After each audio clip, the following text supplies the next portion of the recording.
một mày xa đầm lay thu bong bóng đặc nè bong bóng khơi khẳng cái không bao nhóm tí chỉ lắm đầm lay sam từ sai sập mơ này tới bong bóng đặc nè ở tê ba đầm lay trầm tại đập mơ chiêng tê nó không bộ đây âm lucky home mà bong bóng đặc nè nhưng miền tây xa tụm nợp miền tây sala riêng anh tra chiết hai miền tây ở xiên thom mà chiết rồi hốt đo bát na nơi ngay trong sapa miền bong bóng mà lấy mà còn san chra mình tên chẳng bong bóng thôi cá tinh tiền nơi bộ đây âm lucky home đôi bong bóng thôi cá tinh tiền nơi đầm bòn tê cho môi chân bong bóng đặc nè đấy khả mốc níคือ chiết xa tụm nợp rồi bọc bộ đây âm lucky home tạiម្ដងហើយម៉ូតនេះគឺស្ថិតនៅលើផ្លូវភ្លោះផ្លូវ25ម៉ែត្រអែមខ្លាំងមែនតើបងប្អូនណាហើយខាងមុខផ្ទះនេះគឺសល់វឹកវែងរហូតដល់14ម៉ែត្រហើយសម្រាប់ខាងមុខផ្ទះរបស់យើងនេះបងប្អូនអ្នកគ្នាសល់រហូតដល់6ម៉ែត្រកន្លះហ่า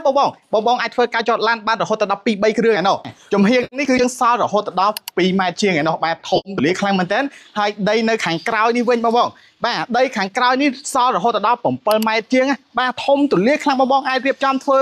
ជាសួនឬបងរៀបចំបាទធ្វើជាផ្ទះមួយទៀតក៏បានអែមស្អាតខ្លាំងមែនតើបងប្អូនអ្នកគ្នាហើយចំហៀងនេះគឺយើងសល់រហូតដល់3ម៉ែត្រជាងបងប្អូនអ្នកគ្នាណាបាទគឺធំទូលាយខ្លាំងមែនតើតោះឥឡូវខ្ញុំនាំបងប្អូនអ្នកគ្នាចូលទៅមើលក្នុងផ្ទះព្រោះថាផ្ទះរបស់យើងបងប្អូនគឺយើងមានរហូតដល់3បន្ទប់គេង5បន្ទប់ទឹកបងប្អូនធំទូលាយស្អាតខ្លាំងមែនតើអញ្ចឹងពេលដែលបងប្អូនដើរចូលមកដល់ក្នុងផ្ទះរបស់យើងបងប្អូនអ្នកគ្នាខាងនេះបងប្អូនអាចរៀបចំកន្លែងទទួលភ្ញៀវធំទូលាយមែនតើបងប្អូនណាហើយខាងនេះគឺជាបន្ទប់ទឹករបស់យើងបាទហើយមកខាងនេះវិញបងប្អូនបាទខាងនេះគឺយើងមានបន្ទប់គេងមួយបាទសម្រាប់ប៉ាម៉ាក់របស់យើងឬក៏បងដែលជាមេគ្រួសារនេះបាទធំទូលាយហើយក៏យើងមានបន្ទប់ទឹកស្រាប់នៅក្នុងបន្ទប់គេងរបស់គាត់ដែរបងប្អូនអ្នកគ្នាណាហើយបងដើរមកខាងក្រោយវិញខាងនេះបងឃើញទេបាទខាងនេះគឺជាផ្ទះបាយរបស់យើងនេះបាទផ្ទះបាយរបស់យើងអសរធំទូលាយហើយខាងក្រោយនេះបងប្អូនឃើញទេបាទដីខាងក្រោយគឺសធំទូលាយខ្លាំងមែនតើឥឡូវនេះខ្ញុំនាំបងប្អូនអ្នកគ្នាឡើងទៅមើលជាន់ខាងលើព្រោះថានៅខាងលើគឺយើងមានរហូតដល់2បន្ទប់គេងធំទៀតណាបងប្អូនអ្នកគ្នាហើយមកចដើនេះបងប្អូនចដើធំទូលាយឲ្យរៀបចំប្រកាន់ដៃមកស្អាតជូនទៅដល់ពុកម៉ែបងប្អូនអ្នកគ្នាតែម្ដងណាបងប្អូន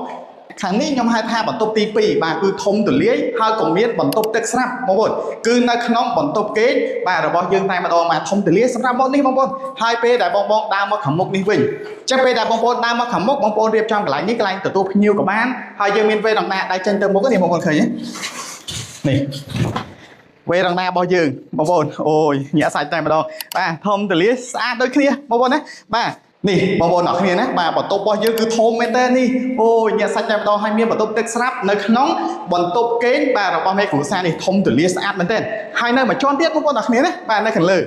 អូយធំទូលាយខ្លាំងមែនតើបងប្អូនអ្នកគ្នាហើយក៏យើងមានបន្ទប់ទឹកមួយនៅជាន់ខាងលើនេះណាអញ្ចឹងសម្រាប់ទីតាំងនេះគឺទីតាំងល្អខ្លាំងមែនតើបងប្អូនអ្នកគ្នាណាខាងមុខនោះគឺជាស្ទឹងជីទុកកយ៉ាបងប្អូនអាចដើរលេងដើរហាត់ប្រាណនៅពេលព្រឹកនៅពេលល្ងាចក៏បានដែរបងប្អូនណាបាទហើយខាងនេះវិញខាងនេះគឺជាផ្សារទំនើប